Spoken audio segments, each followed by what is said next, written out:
مصطفیٰ جان رحمت صلی اللہ علیہ وآلہ وسلم اللہ کے خوف سے کتنا روتے ہیں، کیسے روتے ہیں؟ آئیے ذرا حدیث سنیں، پھر اس کے بعد گفتگو اینڈ کو پہنچتی ہے۔ ام المومنین سیدہ عائشہ صدیقہ روایت فرماتی، جس کا مفہوم میں بطور مفہوم پیش کرتا ہوں، فرماتی کہ ایک مرتبہ میری باری کا دن تھا، میری باری کی شب تھی، گھر میں تشریف لائے، حجرے میں داخل ہوئے اور لحاف کو شرف بخشا۔ لحاف کو شرف بخشنے کے بعد پھر مجھ سے کہہ دیا، عائشہ ذرا دھیان سے سنو، اگر تم اجازت دو تو آج میرا دل چاہتا ہے کہ میں اللہ کی بارگاہ میں عبادت کروں۔ بہت خاص بات ہے، یہ بہت توجہ سے سننے کی بات۔ کیا؟ اگر تم اجازت دو تو میں نفل عبادت کرنا چاہتا ہوں، نفل عبادت کے لیے کھڑا ہونا چاہتا ہوں۔ کون اجازت دے رہا ہے؟ کس سے؟ بیوی سے حضور اجازت دے رہے ہیں، آج باری کا دن ہے تمہاری، تمہیں شرف و بخشنے کی رات ہے، لیکن آج دل چونکہ حضور علیہ السلام فرما رہے ہیں کہ میں چاہتا ہوں کہ اللہ کی یہاں کھڑا ہو جاؤں، اللہ کی بارگاہ میں عبادت کروں۔ حدیث کی اشارت النص سے کیا پتا چل رہا ہے؟ اماں عائشہ صدیقہ کی باری کی شب میں اگر حضور اللہ کی عبادت کرنا چاہ رہے ہیں تو اماں عائشہ سے اجازت لے رہے ہیں کہ تمہارے حق کو ادا کرنے کے لیے آیا تھا، لیکن شوق دل کسی اور طرف کھنچ رہا ہے، تو تم اجازت دیتی ہو کہ میں سجدے کروں، اللہ کی عبادت کروں؟ امت کی تعلیم کے لیے کیا پتا چلا کہ بیوی کے حق کی ادائیگی کے لیے اللہ کے رسول آئیں اور نفل عبادت کے لیے کھڑے ہونا چاہتے ہیں تو حضور اجازت لے رہے ہیں۔ ہمیں کیا پتا چلا کہ نفل عبادت سے بیوی کے حق کی ادائیگی زیادہ ضروری ہے۔ حضور سجدوں کے لیے کھڑے ہو رہے ہیں تو اماں جان عائشہ صدیقہ سے اجازت لے رہے ہیں۔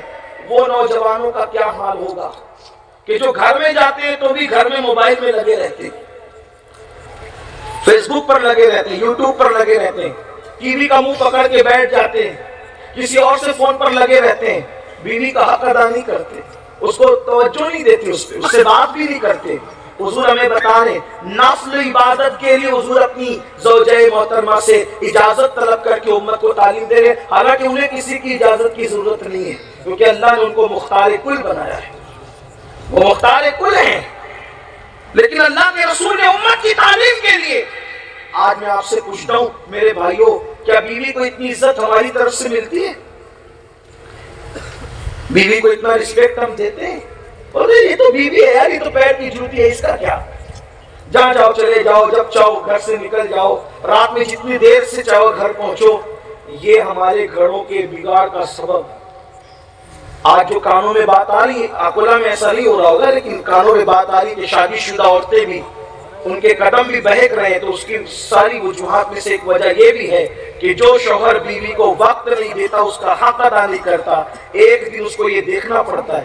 اگر بیوی شریف ہے تو گھٹ گھٹ کے مر جاتی ہے، اور اگر تھوڑا سا پاکپن ہے اور بے باکی ہے تو پھر کسی کے ہتھے چڑھ جاتی ہے۔ اس لیے اللہ کے بندو، گھر میں بھی وقت دو۔ نفل عبادت سے بہتر ہے اور زیادہ ضروری ہے کہ اپنی بیوی کا حق ادا کرو۔ ظالموں نے پتہ نہیں کہاں سے نکالا کہ سب چھوڑو اور چلو اللہ کی راہ میں، سب چھوڑو چلو اللہ کی راہ۔ اللہ کے بندو، اللہ کی راہ، اللہ کی راہ گھر بار کی ذمہ داریاں چھوڑ کر ہے۔ آپ مجھے بتائیں، اول تو پہلے گھر کی ذمہ داریاں، یہ ہنسنے کی بات نہیں، اور آپ اس کو مسلکی تعصب پر محمول نہ کریں، یہ حقائق ہیں۔ اگر اسکول چھوڑ کر، مدرسہ چھوڑ کر، تعلیم چھوڑ کر، تجارت چھوڑ کر اور بیوی کو تڑپتا چھوڑ کر نکلے تو اللہ کی راہ کہاں ہے پھر وہ؟ اسلام میں رہبانیت نہیں ہے، اسلام میں نہ ترک دنیا ہے نہ گھر کے دنیا ہے۔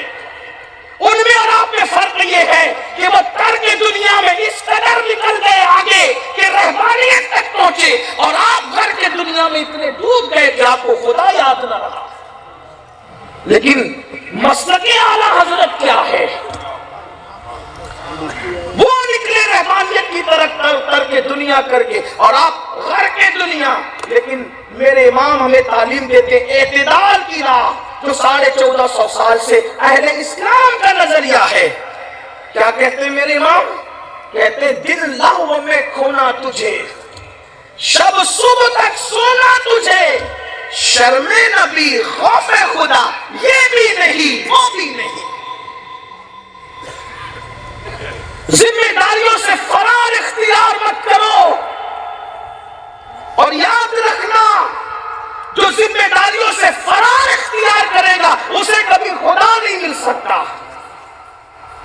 مسجدیں پڑے رہنے کی جگہ نہیں ہے، اللہ ارشاد فرماتا ہے قوموا للہ قانتین، وہ تو کھڑے رہنے کی جگہ ہے، جو کھڑے رہنے کی جگہ تھی جب سے تم نے اس کو پڑے رہنے کی جگہ بنا لیا۔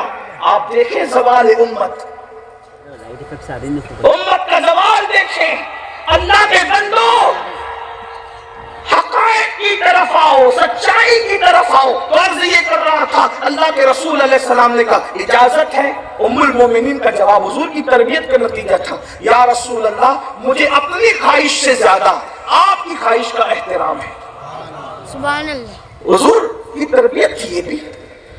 اور پھر کہتی ہیں کہ حضور نے وضو کیا، مصلی پہ کھڑے ہو گئے، اور جب کھڑے ہوئے تو توجہ کرنا، اتنا روئے کہتی ہیں کہ داڑھی تر ہو گئی تھی اور زمین حضور کے آنسوؤں سے بھیگ گئی تھی، اور جب زمین آنسوؤں سے بھیگ گئی یہی حال صبح تک رہا، فجر تک۔ سیدنا بلال جب نماز فجر کی دعوت لے کر کے آئے تو حضور علیہ السلام کے آنسوؤں کو دیکھا کہ آنسوؤں سے زمین بھیگ گئی ہے۔ وہ کہتے ہیں یا رسول اللہ، اللہ نے آپ کے صدقے میں آپ کی اگلوں کے اور آپ کے پچھلوں کو بخش دیا ہے، آپ اتنا روتے ہیں۔ تو آقا ارشاد فرماتے ہیں بلال میں کیوں نہ روؤں، کیونکہ اللہ نے مجھ پر یہ آیت نازل فرمائی ہے ان فی خلق السماوات والارض واختلاف اللیل والنہار لآیات لأولی الالباب الذین یذکرون اللہ قیاما وقعودا وعلی جنوبہم ویتفکرون فی خلق السماوات والارض ربنا ما خلقت ھذا باطلا سبحانک فقنا عذاب النار۔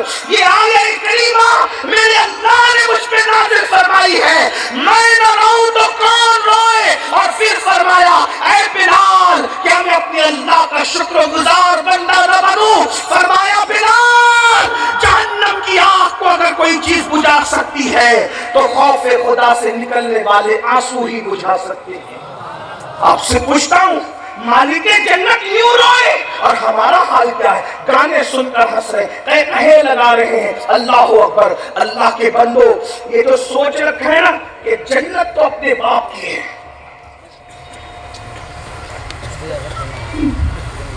50 کی زمین خریدنے کی اوقات میں رہی اور کہتے ہیں جنت اپنے باپ کی ہے۔